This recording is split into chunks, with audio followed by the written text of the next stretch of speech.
Sekarang kita masuk ke faktor yang pertama adalah suhu. Kenaikan suhu dapat mempercepat laju reaksi karena dengan naiknya suhu, maka energi kinetik partikel-partikel saat meningkat sehingga memungkinkan semakin banyak tumbukan efektif yang menghasilkan perubahan reaksi. Nah, tentu Anda sudah pelajari kemarin bahwa energi kinetik itu sama dengan K dikali dengan T. K adalah merupakan suatu tetapan Boltzmann, kemudian EK adalah merupakan suatu energi kinetik, kemudian T adalah temperatur. Jadi kalau temperatur meningkat, maka energi kinetiknya juga ikut meningkat, sehingga gerakan-gerakan dari molekulnya juga akan semakin membesar atau meningkat, sehingga apa? Ini memungkinkan menimbulkan tumbukan antar partikel semakin besar sehingga menghasilkan suatu perubahan dan akan menghasilkan suatu produk yang lebih cepat. Oke, ini adalah pengaruh suhu terhadap laju reaksi.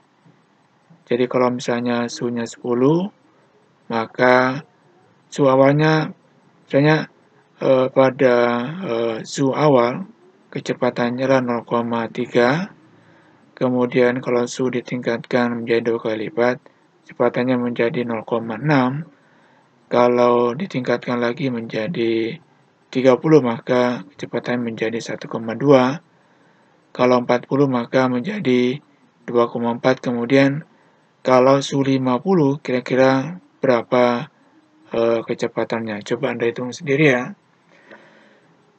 Tentu ada hitung-hitungannya deh ya.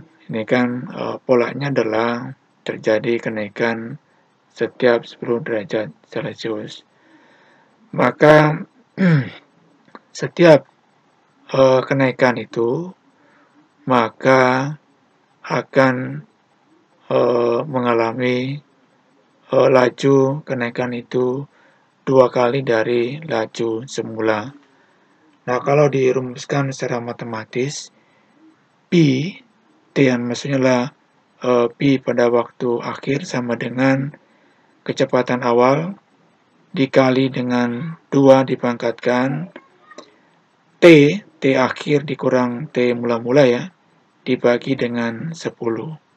Nah, kalau Anda menggunakan rumus ini, maka pertanyaan yang tadi Anda tentu bisa menjawabnya dengan benar. Oke. Kemudian kita masuk ke konsentrasi. Konsentrasi sangat mempengaruhi laju reaksi karena banyaknya partikel memungkinkan lebih banyak tumbukan yang terjadi, dan itu membuka peluang semakin banyak tumbukan efektif yang menghasilkan suatu perubahan atau produk. Jadi tentu kalau konsentrasi semakin besar, maka jumlah partikelnya juga ikut meningkat atau juga semakin besar. Ini memungkinkan terjadinya suatu tumbukan. Nah, ada ilustrasi ya, di jalan raya misalnya, ada yang jalannya lengan, kemudian ada jalanannya yang sangat ramai. Nah, kira-kira di antara kedua ini mana kira-kira yang tumbukannya paling besar ya? Tentu kalau secara logika ya, tentu yang memungkinkan terjadi suatu tumbukan lebih besar adalah kalau di jalan itulah kendaraannya lebih padat. Oke. Nah, masih tetap materi dari konsentrasi, faktor-faktor yang mempengaruhi laju reaksi adalah yang kedua adalah konsentrasi, lanjutan dari yang awal tadi. Hubungan kuantitatif perubahan konsentrasi dengan laju reaksi tidak dapat ditetapkan dari persamaan reaksi, tetapi harus melalui suatu percobaan atau eksperimen. Dalam penetapan laju reaksi, ditetapkan yang menjadi patokan adalah laju perubahan konsentrasi reaktan. Ada reaktan yang perubahan konsentrasinya tidak mempengaruhi laju reaksi. Apa itu kira-kira? Nah, tentu adalah pada reaksi itu yang dimana orde reaksinya adalah sama dengan 0 ya. Jadi kalau orde reaksinya itu sama dengan 0, maka laju reaksinya itu adalah tidak mempengaruhi perubahan konsentrasi itu tidak mempengaruhi laju reaksi atau dia konstan ya, atau konstantannya itu tidak berubah. Jadi sekarang nanti kita akan masuk ke materi lebih mendetail terkait dengan orde reaksi. Tapi sebelumnya itu kita mempelajari itu dulu, apa itu orde reaksi. Jadi orde reaksi adalah pangkat perubahan konsentrasi terhadap laju reaksi. Ada reaksi yang orde 0, di mana tidak terjadi perubahan laju reaksi berapapun perubahan konsentrasi dari reaksi. Ada reaksi berorde 1, di mana perubahan konsentrasi reaksi 2 kali menyebabkan laju reaksi lebih cepat 2 kali. Ada reaksi berorde 2, di mana laju perubahan konsentrasi reaksi 2 kali menyebabkan laju reaksi menjadi 4 kali lipat.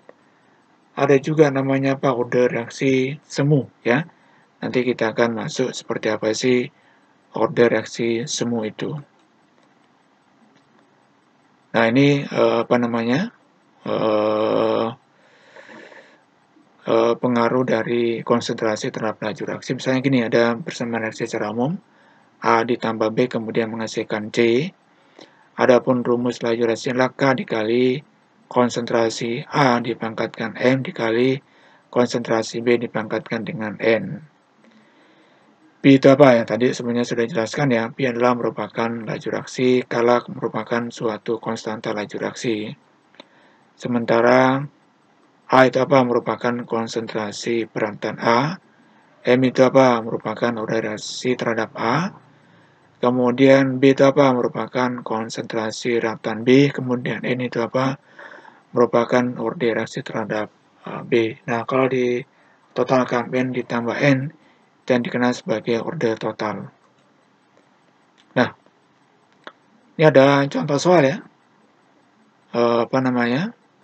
Perubahan konsentrasi terhadap perubahan laju reaksi. Jadi misalkan diperoleh data percobaan dari reaksi NO ditambah sel 2 kemudian menghasilkan NO sel 2. Adapun datanya sebagai berikut. Percobaan 1 adalah konsentrasi NO-nya itu adalah 0,1, sel 2 adalah 0,1, kecepatannya adalah 4 molaritas per second. Yang kedua, percobaan kedua ya, NO-nya 0,1, sel 2-nya 0,2, kemudian kecepatannya adalah 16 molar per second. Percobaan ketiga 0,2 untuk NO, 0,1 untuk sel 2, kecepatannya adalah 8 molaritas per second. Kemudian percobaan keempat adalah konsentrasi dari NO 0,3, konsentrasi dari sel 2 adalah 0,3. Nah, kita mau hitung berapakah kecepatannya kalau untuk data yang keempat ini. Oke, sekarang kita lanjut. Nah, tentu rumus laju reaksi untuk persamaan sebelumnya tadi adalah P sama dengan K dikali konsentrasi NO dipangkatkan dengan M dikali konsentrasi dari sel 2 dipangkatkan dengan N.